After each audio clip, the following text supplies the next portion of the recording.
E aí, pessoal? Estamos aqui juntos mais uma vez para o programa A Caminho da Regeneração pela Rádio Boa Nova e um vídeo do canal YouTube da Editora do Fogo.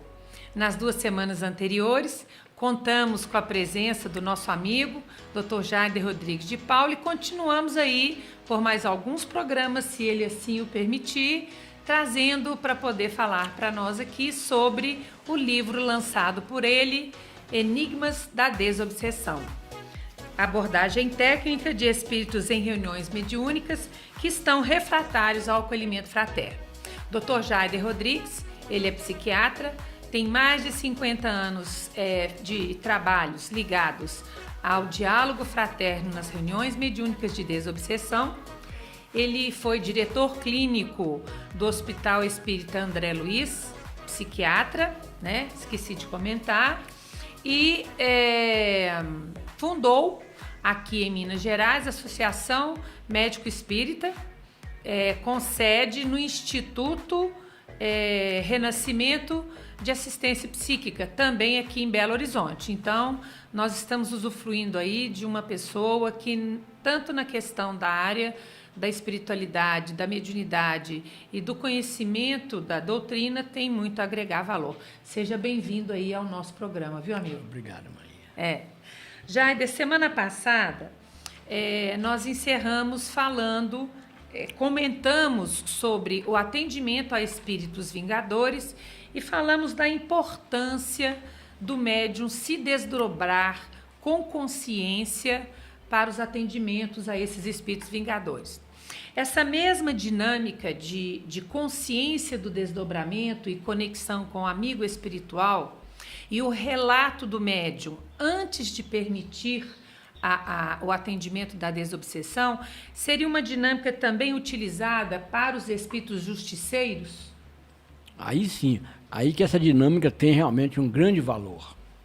Por quê?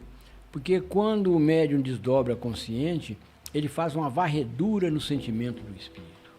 Ele capta o sentimento do espírito, a real intenção que o espírito quer. Aí já facilita muito para o orientador. Quando você fala que ele faz uma varredura no sentimento do espírito, dá um exemplo de um médium que fez essa varredura. O que ele te informa? Ele informa assim, vou dar um exemplo claro, né? O espírito, tem até no livro isso, esse caso tem no livro, não tenho certeza não.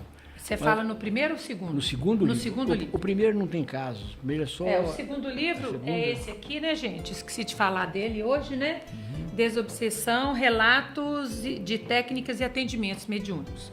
Mas você ia falando, Jair? É o seguinte, o espírito, o médium desdobrou, lúcido, e viu um espírito todo de branco, com os pergaminhos na mão, até luminoso. Mas ao fazer a varredura, ele falou assim, o sentimento do espírito não condiz com a postura dele. A gente já sabia que estava diante de uma mistificação ou de alguma coisa, né, no sentido de tentar passar por que não era ou levar alguma situação, ao grupo a alguma situação mais difícil.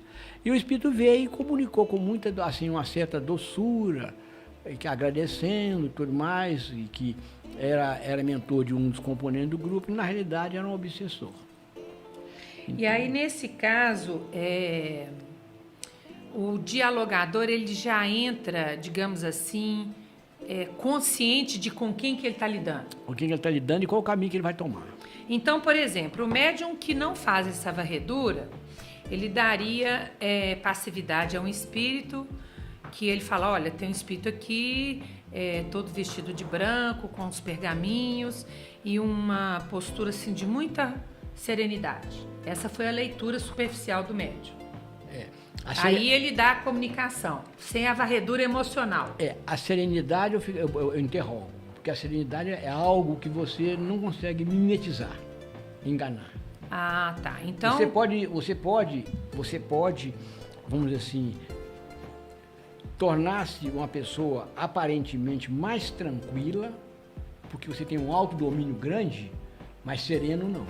Tá, então o médium poderia interpretar como uma serenidade que na verdade não existe. Não existe. E aí ele dá passividade a esse espírito. Como que o dialogador vai perceber que está diante de um mistificador?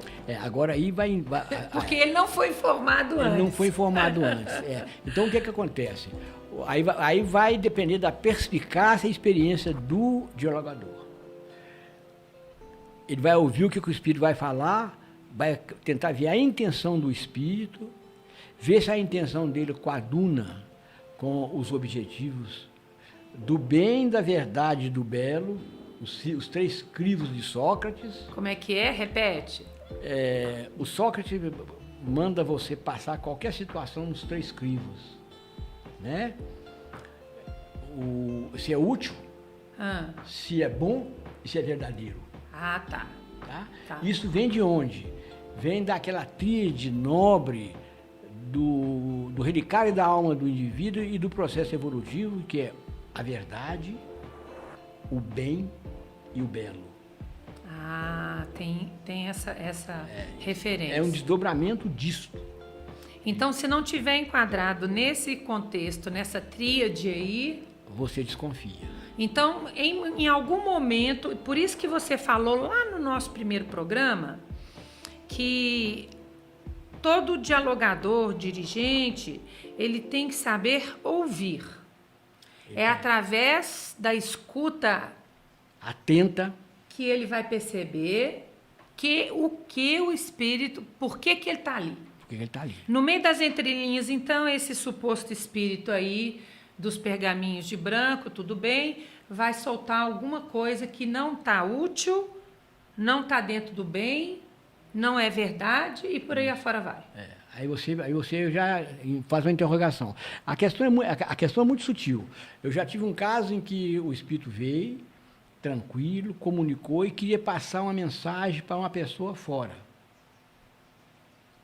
E ele veio falando em liberdade, em direitos, em deveres, né?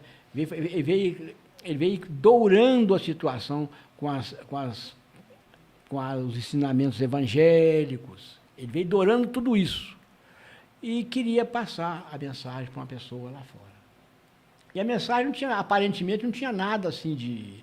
Falando que ele via realmente ser fiel ao que ele sentia, que ele via ser autêntico, verdadeiro, né? Isso que a vida é composta de riscos, que quem não consegue se colocar na vida, às vezes não atinge os objetivos pelo qual ele reencarnou. Ele foi falando todas as coisas que são verdadeiras.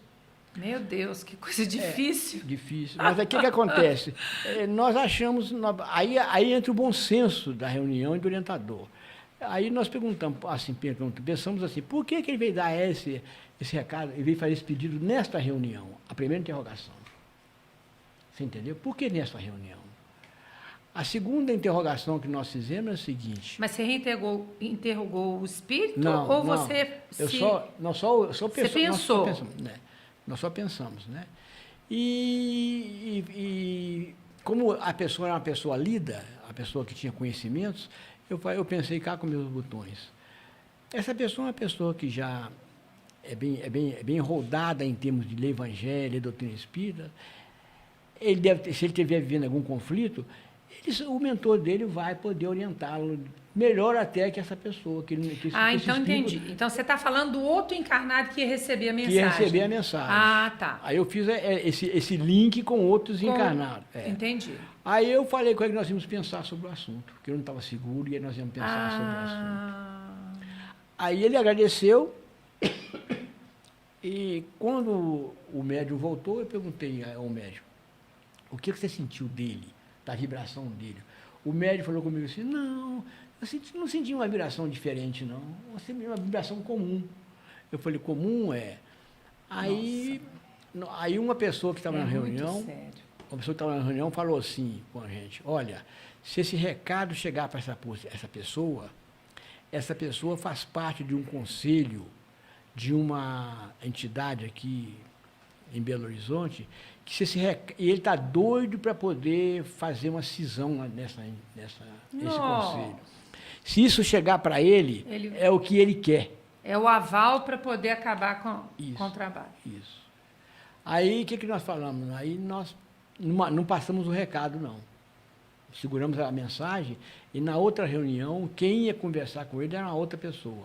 Eu falei com ele assim, questiona ele, fala que você não está acreditando nele, não. Vamos ver se ele é mentor mesmo. Ó. Porque nós já questionamos na reunião uma vez um mentor, era mentor mesmo. Nós questionamos o mentor na reunião, porque o médium ficou meio inseguro, nós questionamos o mentor e ele falou assim, não, você está certo, você tem que questionar mesmo. Eu falei, eu queria te pedir um favor. Faça uma oração para nós aí, invoca o Criador. Ah, meu santo pai. Ele comentou? Ele comentou, ele falou, com o máximo prazer. Com o máximo prazer. Então o mentor de verdade vai orar de boa fé, aí tranquilo. Ele falou, eu agradeço a oportunidade que você me dá em falar com o meu Criador. E fez a prece tranquila. Aí eu sabia. Era um médium que estava com problema. Era um outro médium que falou, mistificador. Um outro médium na reunião, atuado por um outro espírito. Ou ser dirigente é mais difícil que ser médium. Então, esse espírito, ele veio, eu falei com ele, questiona ele, fala que você não está acreditando nele. Fala assim, de chofre para ele, que você não está acreditando nele. Aí ele falou, mas por que você não está acreditando? O médico, o outro orientador questionou ele, falou, por que você não está acreditando em mim? O que tem essa mensagem demais? Então já passou a defender o ponto de vista dele. O que tem essa mensagem demais? Ele falou, não, nós não estamos acreditando em você, não, sabe? Essa mensagem sua está muito estranha. Ele ficou em silêncio, depois ele deu uma gargalhada. Então já é o justiceiro. E falou assim, você fala com esse idiota aqui, o médium? O médium? Nossa Senhora! Que por ele já tinha passado, viu? Oh, meu Deus! Por ele já tinha passado. Aí, a mensagem não foi. Aí depois eu perguntei a uma pessoa assim, conhecida do médium, como é que o fulano anda, hein? Ele falou, maus. Ei! Pronto. Aí eu senti por que ele não captou a vibração do espírito. Porque ele não estava bem, estava na mesma sintonia do espírito. Então ele não sentiu o diferencial de vibração. Nossa, mãe. Tem que ser um trabalho de equipe, né, Jair? É de equipe. Não é uma pessoa só, porque, não. Porque é de assim, equipe. eu vou falar com você, tomando aí conhecimento dessas histórias, fora as que eu já vivi, o médium, se ele não tiver humildade para poder ver que ele precisa, né, de ajuda, e não se melindrar com as correções, ele acaba enfiando o pé na jaca, como diz aqui em Minas Gerais, né? Ele torna-se um elemento duvidoso. Duvidoso. Né? Duvidoso. Agora, o que tem excesso de zelo, ou que tem medo de errar, também fica duvidoso. O equilíbrio é o melhor. Ah, meu santo. Então, vamos voltar aqui. Qual que é a tônica do diálogo com os espíritos justiceiros? Olha, você falou que, só um minutinho, semana passada ele falou que com os Vingadores o tom da conversa é de conciliação. Voltem lá para vocês assistirem o programa da semana passada. E qual que é o tom do justiceiro? O tom aí, ele não é mais um de reconciliação. Não? Por que não? Porque esse elemento, esse justiceiro, é um elemento que já está vinculado, geralmente, a uma organização criminosa do mundo astral. Nós chamamos o justiceiro, o feiticeiro, o chefe de falange, entendeu? Mistificadores, religiosos. Não, até o mistificador não. Não? Não, os religiosos refratários, os magos negros, de inimigos públicos. Inimigos públicos. Eles estão a favor de um caos na Terra. Eles não estão objetivando uma pessoa ou outra, não. Geralmente eles estão objetivando instituições que estão fazendo... Coletivo. O coletivo. Instituições que estão fazendo o bem, que estão tentando ajudar as pessoas, eles estão objetivando essas instituições. Então não há muito diálogo de conversão aí, não. Ok. Nós estamos orientados que o diálogo agora não é de conversão, é de contenção. Contenção? De contenção. Então a gente não conversa muito com esse espírito, não. Só falamos com ele, né? Ele chega e... Porque o discurso de um justiceiro é aquele discurso do livro Libertação de André Luiz. De André Luiz, do Gregório. Do Gregório. Se você não tiver afinado com o espírito de fraternidade e aquela passagem do Cristo, do Sermão da Montanha, bem-aventurados os misericordiosos, que receberão misericórdia, você assina por baixo do Gregório, do que ele escreveu. Porque ele fala, eu não fui buscar ninguém nenhum lá, vieram aqui para a consciência culpada deles. Vamos fazer com eles só aquilo que eles estão pedindo. Porque que você, quando comete o erro, você já usou seu livre-arbítrio.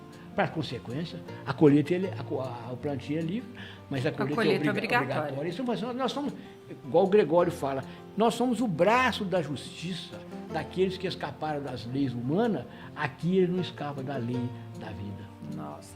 Então, esses espíritos, mas acontece que esses espíritos também são pessoas que carregam com problemas também. Com problemas. Então, o que eles fazem? Eles dão um jeito de sedar a culpa deles, fazendo justiça e fazendo justiça em cima da culpa do outro. Então aí não há muito diálogo. Aí o que a gente faz? A gente mostra para ele que ele é tanto... A primeira coisa que a gente faz é desligar ele das energias da organização. Porque muitas vezes eles entram na reunião sustentado pelas energias da organização. Eles deixam todos, então, eles deixam elementos, trabalham assim. Eles deixam elementos lá fora, mentalizando a sustentação deles. Então a gente quebra essa corrente de sustentação. Então a primeira providência diante de um espírito justiceiro é isolá-lo da sustentação externa. Então, e a gente pouco fala com ele que ele é tão necessitado quanto qualquer outra pessoa, e vamos mostrar para ele aonde está o calcanhar de Aquiles dele. Abrimos a tela e mostramos para ele o passado dele. Aí ele vai ver a porção de situações difíceis que ele viveu, aonde ele foi protagonista do sofrimento de muita gente, que ele está inserido dentro da lei como um devedor, como todos nós.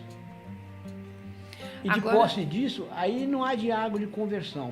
A gente retira as energias dele, do campo mental dele, e entregamos para os mentores. Tá, então vamos lá. Tem a possibilidade desse espírito justiceiro ter acesso a essas reencarnações passadas para não ser pego de surpresa por um painel desse de vida passada? Entendeu minha pergunta? Entendi. Aí tem uns que acontece isso. O que eles fazem? Eles bloqueiam energeticamente o centro cardíaco para não haver sentimentos, para não haver culpas. Então ele olha lá aquela coisa toda, a vida está um caos, eu fui bandido, mas todo mundo é bandido também. E está tudo certo. Esse é meu trabalho, né? Esse é o meu trabalho. Pronto, acabou. E aí tem que desbloquear o cardíaco. Aí desbloqueia o cardíaco para ele sentir. Tá. Vai começar a sentir a dor do outro e sentir a própria dor dele. Outra pergunta. Lá na nossa reunião, eu já vi espíritos justiceiros em que as lembranças aonde ele foi algoz foram apagadas. E aonde ele foi vítima, elas são reavivadas, com o objetivo de manter o justiceiro cativo. Isso não é um procedimento padrão, não, né? Pode haver com um ou com outro só. Eu não tenho como te falar que é padrão, né? Eu não tenho condições de falar que é padrão. Mas isso aí é uma maneira que eles têm para poder fazer o indivíduo voltar a uma bestialidade de sentimento. Nossa. Você entendeu? Aquilo que o André Luiz fala, né? Que o indivíduo passa a viver no cérebro reptiliano, que é o cérebro das violências, sem ter nenhum sentimento do que está fazendo. Entendido. Você entendeu? Então ele torna-se vamos dizer assim, entre aspas, uma besta humana, que mandou fazer e faz, cumpre, você entende? E está tranquilo. E está tranquilo. Você falou então que nos espíritos vingadores você é o conciliador e nos espíritos justiceiros você vai cercear. A gente cerceia a liberdade, vamos dizer... Você caça a liberdade dele dentro da reunião? E se ele não se convencer diante do que você mostrar? Não, se de qualquer maneira, segundo as orientações, nessa fase agora de transição planetária, onde está sendo feita onde estão evacuando o umbral, né, o astral inferior, para exílio. Para exílio ou para qualquer outro tipo de situação, a fim de que a Terra possa entrar no período um período diferente de regeneração. Não há como ter um umbral cheio de vinganças e ódio se você está querendo implantar o reino de Deus aqui na Terra. Como é que um indivíduo pode viver aqui tentando fazer uma coisa boa, sabendo que o umbral continua do mesmo jeito? Então nós podemos deduzir dessa fala ou inferir, né? Sujeito a um estudo maior, de que aquela dinâmica das reuniões antigas, de que um espírito vinha uma vez, voltava, daí 2 meses, daí 6 meses, passava às vezes 2 anos para convencer um espírito a capitular. Isso hoje não está mais acontecendo. E não, isso não acontece. Em reuniões bem orientadas, é por isso o seguinte, que os mentores, eles procuram reuniões onde as pessoas estudam, segue aquilo que Kardec falou, amai-vos e instruí-vos. Por quê? Porque o maior elemento de defesa de uma reunião de desobsessão é a afetividade entre os seus componentes, é o afeto. Entre os trabalhadores encarnados. Encarnados. Por que isso? Porque quando você tem um propósito de fraternidade, você começa sem você perceber, isso é automático, sem você perceber, você começa a entrar numa frequência de uma energia que nós chamamos de transcendental, e essa energia que brota da profundeza do espírito, ela qualifica o seu sentimento. Então, o que acontece? A energia qualifica o sentimento. Então, o que acontece? Quando o grupo tem uma harmonia e um afeto, sem perceber, essa energia, ela é protetora, essa energia, ela é um escudo para o grupo. E essa energia vamos dizer assim, é fruto do sentimento do indivíduo e da intenção boa que ele tem em ser útil. É isso aí que outorga as pessoas a falar com um espírito desse. Não são conquistas. Nós não temos conquistas, nós estamos em via de conquistar alguma coisa. O que acontece é que a gente, ao tentar fazer o bem, buscar o bem, né, isso, através do conhecimento, através da transformação, procurando se transformar, lutando, né, como Kardec, conhece o verdadeiro buscando espírito, a reforma íntima, conhece o verdadeiro espírito pelo seu esforço em transformar-se. Esse esforço em transformar-se dá autorização, dá autoridade de você falar isso com um espírito desse. Tá. Nos espíritos vingativos a gente pode usar o atendimento fraterno mediúnico, com justiceiros a gente consegue alcançar algum nível de acolhimento fraterno, ou a gente objetiva só mesmo? Não, você acolhe, você consegue sim. O que a gente faz com o justiceiro? Você desbloqueia o chakra dele, o chakra cardíaco dele, a fim de que ele possa ter sentimentos, entendeu? Sentimentos, vamos dizer assim, sentimentos de bondade outra vez. Todos nós temos sentimento de bondade, todos temos. Ele pode estar distanciado, mas não deixou de existir. Não deixou, ele tem sentimento de bondade, porque ele já amou uma mulher, já amou um filho, já amou sua mãe. Foi amado por eles, então ele tem esse sentimento. Não, você desbloqueia para que ele possa ter contato com a intimidade dele. Então, o atendimento fraterno mediúnico aos justiceiros seria com essa ativação do chakra cardíaco também. Do chakra cardíaco também. Então, assim, não podemos finalizar um atendimento a um espírito justiceiro sem resgatar esse vínculo afetivo dele com as experiências passadas. Isso, você vai dinamizar isso, porque ao entrar em contato com o médium, o médium já suscita essas energias nele. Entendido. Já ativa essas energias dele, não está em contato com o médium. Então ele já está num ambiente diferente. Se você direciona um desbloqueio para o chakra cardíaco, você já leva ele para uma outra frequência que não aquela frequência que ele está acostumado com ela. Você trabalha primeiro o cardíaco no justiceiro ou o centro mental? Não, depende muito da situação. Mas de uma maneira geral a gente desbloqueia o mental dele, porque ele está cristalizado num tipo de ideia. Sim. Ao você inverter a rotação do chakra frontal dele, você faz com que ele descristalize esse tipo de ideia. Ele abre uma polivalência mental, o que ele não tem. Entendi. Então, você faz o mesmo no cardíaco. Você inverte a rotação do chakra para poder descristalizar aquele sentimento de frieza. Põe uma energia mais aconchegante ali. Mais aconchegante, amorosa. E aí volta para a rotação normal. Volta para a rotação normal, leva ele ao sono e entrega aos mentores. Tá. Gente, nós chegamos ao final do nosso programa de novo. E assim, a gente perde a noção do tempo, que a gente se envolve aqui na conversa, a gente nem vê o tempo passar. Então, nós desejamos a vocês que vocês tenham uma belíssima semana. Fiquem conosco, porque semana que vem nós vamos pegar essa deixa da inversão dos chakras e vamos falar sobre isso no próximo programa. ou no próximo vídeo. Um grande beijo para vocês. Fiquem com Deus. Não é isso? Isso.